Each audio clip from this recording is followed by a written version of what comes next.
Assalamualaikum and good day everyone. Today our group will present our organizational behavior reality check conducted at He and She Cafe in Unit 10. The purpose of this assignment is to observe real workplace behavior and relate our findings to organizational behavior concept learned in class. We chose He and She Cafe because it is usually very busy during lunch hour, making it a suitable place to observe employee performance, communication, and workplace challenges. Our observation was conducted on 1st July from 1 p.m. to 1:40 p.m. during the peak lunch hour. We observed the ordering counter, seating area, and food preparation station. During this period, only one or two employees were managing multiple responsibilities at the same time. Our main finding was that the cafe appeared to be understaffed, which increased employee workload and affected service efficiency. We observed several key workplace behavior. First, there was role overload as employee had to handle cashier duties, prepare drinks, and restock supplies simultaneously. Second, understaffing caused long queue and longer waiting times. Communication between staff was brief and task-focused due to time pressure. We also noticed signs of stress, such as rush movement and anxious expression. Despite these challenges, the employee remained professional by apologizing and correcting mistakes when necessary, showing resilience and commitment to customer services. With that, I have finished my part of the presentation. I will now pass it to my friend Sheikh for the next section. Thank you. Thank you, Aidil. So for my part is the interview findings. The first one is understaffing confirmed.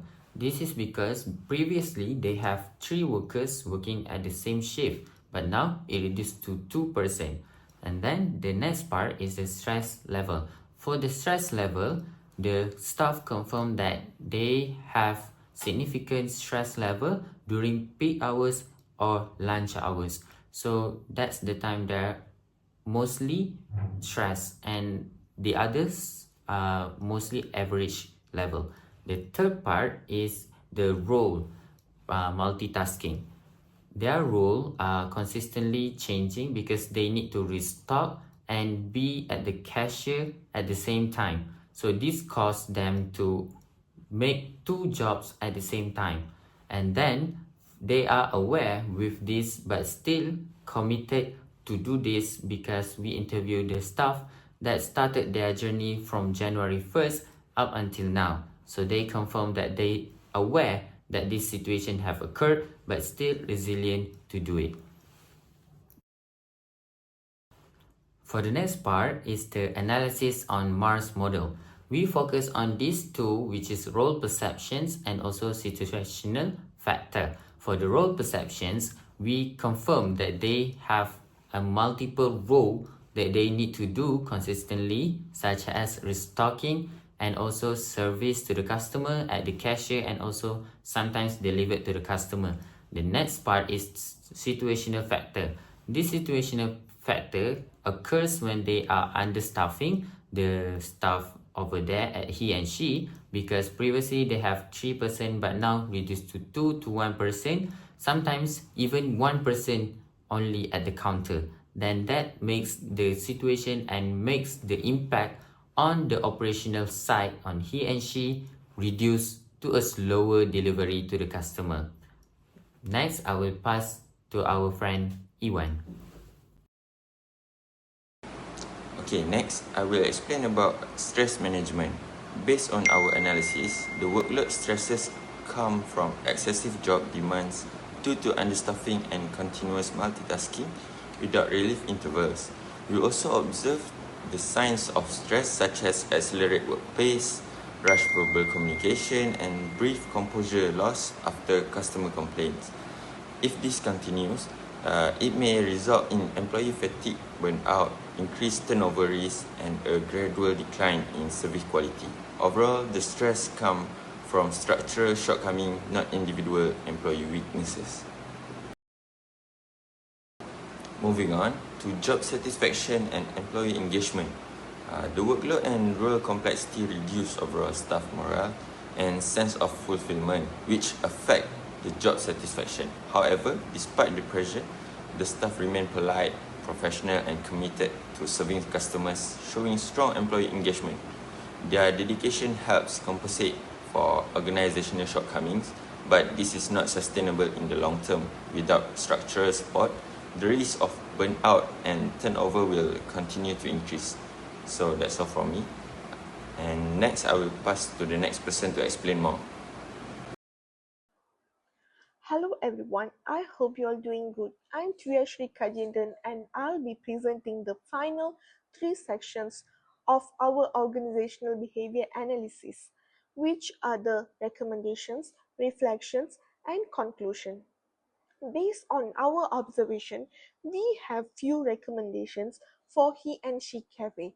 First, the cafe should increase the number of staff during peak lunch hours to reduce role overload and improve service speed.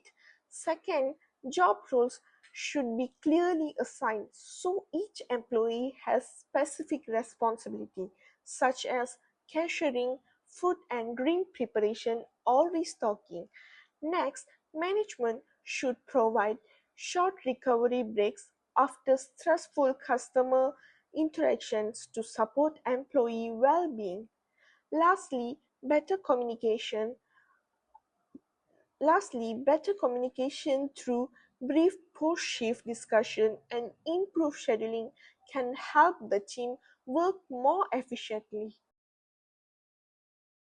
We move to the reflection. Through this project, we learned that organizational behavior concepts can be clearly seen in the real workplace situations.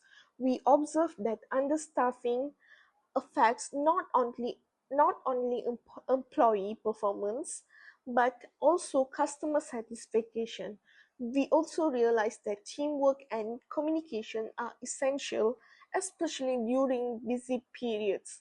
Most importantly, time sorry, most importantly, this experience taught us that workplace challenges are often caused by organizational issues rather than individual employee weakness. Overall, this project helped us connect the theories we learned in class real life workplace practices. Next, we move to the conclusion. To conclude, the main issue we identified at He and She Cafe was role overload caused by understaffing, which led to higher stress level and reduced efficiency. Throughout our analysis, we applied organizational behavior concepts such as the mass model, stress management, and job satisfaction and engagement. Our key takeaway is that better staffing and clearer task allocation can improve employee well-being and service quality. Although the staff showed great commitment and professionalism, long-term improvements require support and actions from engagement. That's all from me and thank you.